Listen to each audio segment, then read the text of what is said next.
예, 오늘 자유한국당 전당대회가 끝났습니다. 예상한 대로 홍준표 후보가 압승을 했고요. 다른 후보들은 홍준표 후보보다 훨씬 미치지 못하는 표를 얻었습니다. 홍준표 대표가 51,891표, 5만. 원유철 후보는 18,125표, 신상진 후보는 8,914표 이렇게 얻었습니다. 이제 자유한국당으로서는 초대 당대표가 된 것이고요. 또 이제 지난번 한나라당 대표를 지낸 적이 있습니다. 두 번째로 당대표가 됐습니다. 당대표 당선 소감 일부를 소개하도록 하겠습니다. 조선일보에 보도된 내용입니다. 당을 혁신하고 대한민국 보수 우파를 재건하라는 준엄한 역사의 명령에 따라 비장한 각오로 여러분의 무거운 선택을 받들겠다. 내가 당대표로 나선 것은 당이 절체절명의 위기이기 때문이다. 선배들이 피땀 흘려서 이룩한 고귀한 성과들이 정략적으로 훼손되고 상처받는 것을 막아내지 못할까봐 두렵다. 그렇죠. 두려움을 가져야 정상입니다. 선배들이 피땀 흘려서 이룩한 고귀한 성과들이 훼손되고 이 보수 우파의 가치가 훼손되는 것을 막아내지 못하는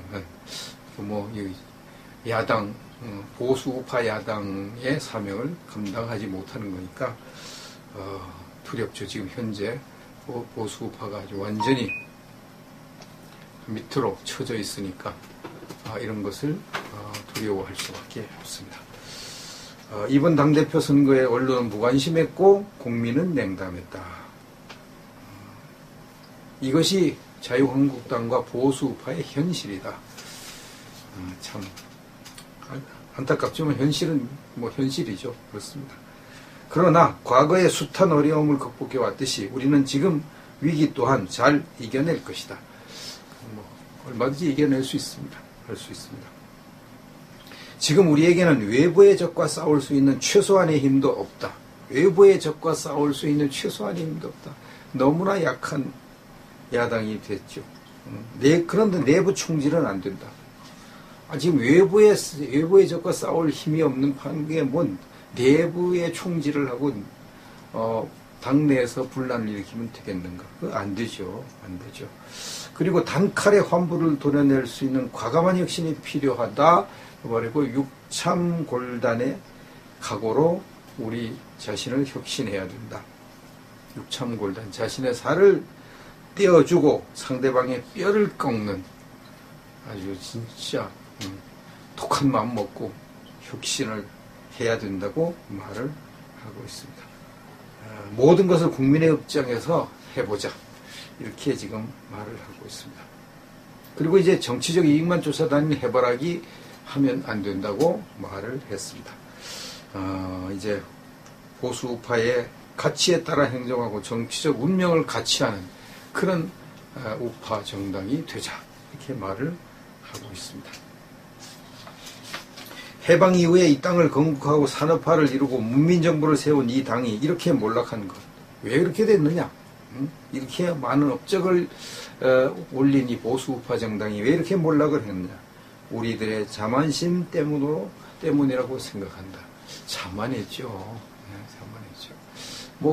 국민 지지율이 새누리당이 40%, 50% 이렇게 되니까 이제 어떻게 해도 이제 되나보다 이렇게 생각하고 친박 비박 싸움질을 해야 되죠. 국회의원 선거가 코앞인데도 싸우고 그래가지고 결국은 몰락을 했잖아요. 그게 자만의 그건 자만. 설마 우리가 180석을 얻을 수 있을 정도로 인기가 있는데 그렇게 쪽박 찰 줄 어떻게 알았겠습니까? 자만. 그래서 앞으로 당을 쇄신해서 전혀 달라진 모습으로 국민의 신뢰를 받도록 하겠다고 약속을 했습니다. 최고위원회는 1위가 이철우 의원이고요. 2위가 유여회 의원입니다. 3위 김태흠 의원, 4위 이재만 대구 동구청장 이렇게 됐습니다. 청년목 최고위원은 이재영 전 의원이 당선이 됐습니다. 여기 이제 특징은 이제 유여해 후보가 2위로 당선된 것이죠. 돌풍이죠. 돌풍. 유여해 돌풍이죠. 그 쟁쟁한 그 남자 최고위원 후보들을 물리치고 2위 득표를 했다. 대단한 돌풍이죠. 좋은 현상입니다. 신선한 바람을 불러일으킨 사람이 유해 최고위원이죠. 좋은 현상입니다. 홍 대표는 기자회견을 통해서 밝혔는데요. 한국 정당 역사상 당대표 득표율로는 최고라고 지금 현재까지 알려져 있습니다. 72.7% 득표를 해요. 72.7%. 완전히 압도적인 승리거든요. DJ가 복귀할 때 60% 득표로 복귀를 했고, 이회창 총재 복귀할 때 55.7%, 문재인 전 후보가 당에 복귀할 때 45%, 이렇게 얻었는데, 72.7%는 이렇게 뭐 누구도 감히 얻을 수 없는 그런 이렇게 엄청난 득표를 했습니다. 이것은 이제 홍 대표에게 힘을 잔뜩 실어준 걸로 의미하죠. 많은 투표로 압도적인 당선을 하면 홍준표 대표가 이제 강력한 개혁 드라이브를 걸 수가 있는 겁니다. 지지를 엄청 받으니까 누구도 감히 개혁 드라이브 거는데 도전하기가 어려운 것을 의미합니다. 그리고 또 유여해 최고위원이 그렇게 2위로 득표한 것도 홍준표 후보가 잘 이렇게 사상 이념 이렇게 맞거든요. 호흡이 잘 맞습니다. 그렇게 이제 압도적인 득표를 한 그러한 사람들이 당 전면에 포진되어 있다는 것은 강력한 개혁 드라이브를 걸 수 있고 자유한국당 미래에 대해서 소망을 가질 수 있는 거라고 보여집니다. 이제 홍 대표가 여의도 당사에서 기자회견을 했는데요. 그 기자회견 내용 중에 일부 내용을 소개하겠습니다. 바른정당 입당 문제로 이렇게 옥신각신했는데 이 갈등을 어떻게 치유할 것인가. 바른정당 입당 설로 원유철 후보의 공격을 받았죠. 그래서 이제 이걸 어떻게 치유할 것인가. 그런데 이제 대답을 이렇게 했어요. 선거가 원래 그런 거다. 선거할 때는 허위 폭로도 하고 음해도 하고 서로 당하기도 하고 그렇게 한다는 거죠. 원래 선거는 다 그렇게 하고 이제 그것이 공직선거, 대통령 선거, 국회의원 선거 이런 공직선거는 이제 함부로 공격하면 이게 후유증이 대단할 수 있고 끝난 다음에 문제가 있을 수 있는데 당내 선거는 공직이 아니니까 이것은 그냥 당직이니까 당내 선거는 선거 끝나면 다 없는 것으로 이렇게 하는 거다. 선거 때문에 이렇게 티격태격하고 그런 것이지 선거 끝난 다음에까지 그걸 따지고 그렇게 하는 건 아니다. 그것이 관례다. 이렇게 해서 원유철 후보가 그렇게 한 것도 이제 다 끝났다. 이렇게 이야기를 하고 있습니다. 근데 이 기자들이 물었어요. 허위사실 유포를 가만두지 않겠다고 얘기했는데 그건 뭐냐. 그것은 우리 당 내에 원유철 후보를 가만두지 않겠다 그런 말이 아니고 그 상대방, 국민의당이 아니죠. 바른정당 정병국 의원이 이렇게 이 상대당의 이제 지도자를 뽑는데 거기에 허위사실 유포한 것은 이것은 짚고 넘어가야 된다. 내가 당내 인사들 원유철 후보에 대한 내가 거론하지 않지만 정병국 후보에게는 그 문제는 내가 거론해야 되겠다. 이렇게 지금 이야기를 했습니다. 어떻게 이제 거론하게 될지 그것은 미지수인데요.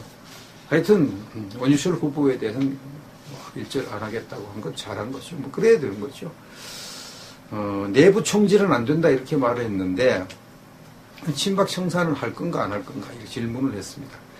근데 이렇게 대답했어요. 자꾸 친박 청산 얘기를 하는데 선출직 청산은 하기가 어렵다. 선출직으로 국회의원 된 그런 사람을 어떻게 청산을 하느냐. 그건 상당히 어려운 일이다. 그리고 이제 그 선출직 청산은 국민들이 해야 되는 것이다. 국민들이. 다음 선거 때 뭐 청산을 하든지 국민들의 선택에 맡겨야지 그걸 우리가 이렇게 하는 것은 어렵다. 이렇게 선을 그었습니다. 그리고 이제 이 뭐 친박 청산은 이제 이번에 저절로 된 걸로 보면 된다. 박근혜 대통령이 당을 운영한 지 6년이 됐는데 이제 이 6년이 된 이 당에서 뭐 친박이 아닌 혹은 뭐 비박도 아닌 이렇게 뭐 이렇게 개파에 얽매이지 않은 내가 72.7%라고 하는 이 압도적인 표차로 당선된 걸 보니까 이제 우리 당에는 이제 친박이니 뭐 비박이니 이런 것이 다 의미가 없어졌다. 그래서 이제는 우리 자유한국당이 모두가 다 함께 가는 것이 옳다고 생각한다. 다만 단서를 하나 다만 국정 파탄에 연관이 있거나 관련된 사람은 앞으로 혁신위원회에서 가려낼 것으로 본다 했습니다. 그래도 이제 당 혁신 기구를 이제 만든다고 했는데 그 혁신 기구에서 볼 때 이 사람은 도저히 우리 자유한국당을 너무나 해친 사람이니까 제재를 해야 된다고 그러면 이제 그건 뭐 거기서 가려내는 거지 내가 뭐 앞장서서 하지는 않을 것이다 이렇게 이야기를 했습니다. 잘한 일이라고 생각이 되고요. 자, 그 다음에 청년 지지율을 올리기 위한 방법이 뭐가 있겠는가? 청년 지지율이 지금 아마 바른정당보다도 낮을 것 같고요. 저 민주당보다는 훨씬 청년 지지율이 낮죠. 이것은 이제 청년 지지율을 높이는 것이 관건인데 다음과 같이 대답을 했습니다. 6년이 지났으니까 이제 박근혜 그런 정당이 6년이 지났으니까 이제는 좀 달라진 모습을 보게 될 것이다. 이렇게 말을 했습니다. 청년들이 왜 지지를 안 하느냐? 청년들은 정의와 형평 이것을 이제 아주 중요한 가치로 여기는데 최순실 사태 때 우리가 과연 정의와 형평에 맞게 처신을 했느냐 그것을 청년들은 보고 있으니까 앞으로 우리가 청년들이 원하는 정의와 형평을 잘 따라서 하면 청년들이 우리를 지지하게 될 것이다. 이렇게 이야기를 했습니다.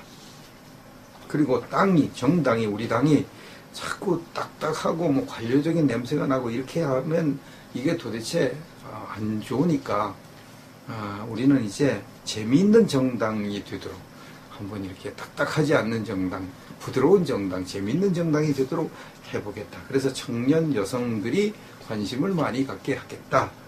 이렇게 이야기를 했습니다. 그 다음에 이제 원외 당대표인데 그럼 원외 당대표니까 장외투쟁 할 것인가? 장외투쟁. 원 이제 국회에 못 들어가서 국회에 들어가서 못 하니까 장외투쟁을 할 것인가 이렇게 얘기를 했습니다. 그러니까 뭐 꼭 그렇게 뭐 장외투쟁을 하고 그렇게 하지는 않을 것이다. 우리 뭐 원내 대표도 있고 하니까 원내 투쟁을 하지 그냥 장외투쟁하고 이렇게 하지 않겠다. 그리고 뭐 여야 영수회담 뭐 하는 건 이런 거 안 하겠다 그랬습니다. 그건 이거 구시대 산물이고 지금 뭐 서로 뭐 다 이게 언론이나 이런 데 다 뭐 이야기 다 되고 하는데 뭐 영수들끼리 모아서 쑥쑥 하고 이렇게 영수회담하고 그런 건 이제 안 하겠다. 내가 뭐 이렇게 해달라고 하고 그렇게 영수회담 하겠다 뭐 이런 식으로는 안 하겠다고 이야기를 했습니다. 그리고 기자들이 만약 나에게 요청하면 언제든지 격식 따지지 않고 공개 브리핑을 하고 그렇게 할 용의가 있다고 이야기를 했습니다. 그럼 대여 관계 어떻게 할 것인가? 여당 관계 어떻게 할 것인가? 이렇게 하니까 나는 야당 10년을 해봤다. 10년을 해봤다. 야당을 어떻게 하는지 나만큼 잘 아는 사람도 드물 것이다. 이렇게 말을 하고요. 그래서 이제 적절하게 하겠다. 이렇게 적절하게 하는 게 물론 중요하죠. 너무 지나치면 안 되거든요. 그래도 야당도 과거와는 달리 이제 권력의 공유 시대니까 이긴 자가 권력 전체를 휘두르는 시대가 아닌 거다. 그래서 여당도 권력을 전체로 휘두르지 않을 것이고 그렇게 해서도 안 된다.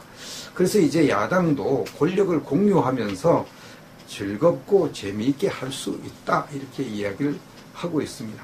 그래서 만약 이제 여당이 독주를 하고 막 마음대로 안 하고 야당과 권력을 공유하면서 하면은 협력을 하겠다는 그런 이야기를 하고 있고요. 그렇지 않고 뭐 독주하면 이제 가만히 안 있겠죠. 강성 홍 대표가 그냥 놔두겠습니까? 안 놔주죠.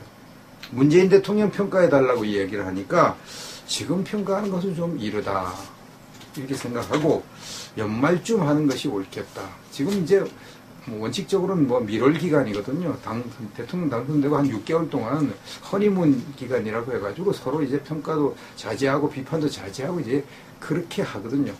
그래서 지금 너무 이렇게 한 2달밖에 안 됐는데, 2달도 아직 안 됐는데 뭐 평가를 해달라고 그러니까 적절치 않다.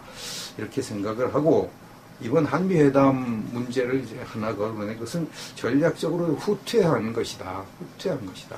이렇게 하고 그럼 미국은 이 정권의 본질을 잘 알고 있을 것이다. 이 정권이 본질이 뭐 좌파 정권이고 미국에 대해서 좋지 않은 감정 가지고 있고 이런 걸 아마 의미한 것 같아요. 잘 알고 있을 것이다. 이렇게 이야기를 했습니다. 이제 뭐 당대표 압도적으로 당선됐으니까 힘이 실렸으니까 앞으로 어떻게 개혁을 하느냐. 여기에 이제 자유한국당의 성패가 달려있고 보수 우파의 성패가 달려있죠. 홍준표 후보의 두 어깨가 무겁습니다. 무겁습니다. 앞으로 이제 우리가 협력하면서 또 기도하면서 지켜보면서 이렇게 해야 될 것입니다.